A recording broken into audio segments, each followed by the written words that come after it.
முத்தமிழ் அறிஞர் அருமை டாக்டர் கலைஞர் அவர்களுடைய உடல்நிலை சீராக உள்ளது. நேற்று மாலை இரவு 9:30 மணி அளவில்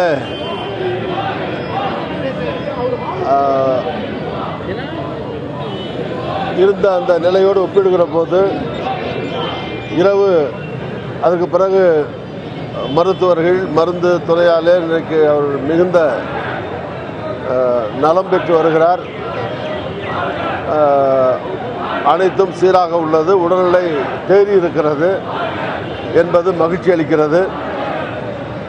கடந்த கால 75-80 ஆண்டுகளிலே அவர் வாழ்க்கையிலே பல போராட்டங்களை நடத்தி அதிசயங்களை நிகழ்த்தியவர். இங்கே மருத்துவமனையிலேயும் அவர் அதிசயங்களை நிகழ்த்தி கொண்டிருக்கிறார்.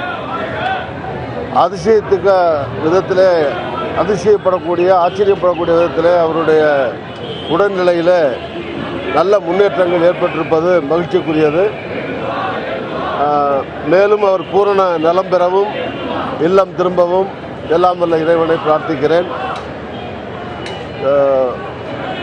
காங்கிரஸ் சார்பிலே தலைவர் ராகுல் காந்தி அவர்கள் சார்பிலேயும் சகோதரர் எதிர்க்கட்சி தலைவர் தலைவர் ஸ்டாலின் அவர்கள், அதுபோல் அழகிரி அவர்கள், சகோதரி கனிமொழி அவர்கள், சகோதரி செல்வி அவர்கள், செல்வம் அவர்கள், எல்லா குடும்பத்தில் எல்லோருமே அங்கே இருந்தார்கள். எல்லோரிடத்திலையும் பேசி நலம் விசாரித்தேன். எல்லோருமே உடல்நிலை தேறி இருப்பதாக தெரிவித்தார்கள். மிகுந்த மகிழ்ச்சி அளிக்கிறது.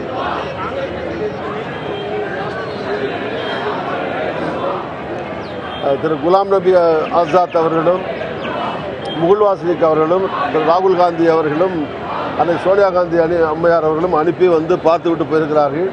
நேற்று போய் சொல்லியிருக்கிறார்கள். நானும் நேற்று இருந்த நிலைமையை நேற்று சொன்னேன். இப்போது மருத்துவமனைக்கு வந்து பார்த்து இங்கே இருக்கிற சூழ்நிலைகளை தலைவர் ராகுல் காந்தி அவர்களுக்கு தெரிவிப்பேன். விரைவில் இது சம்பந்தமாக முடிவு செய்யப்படும்.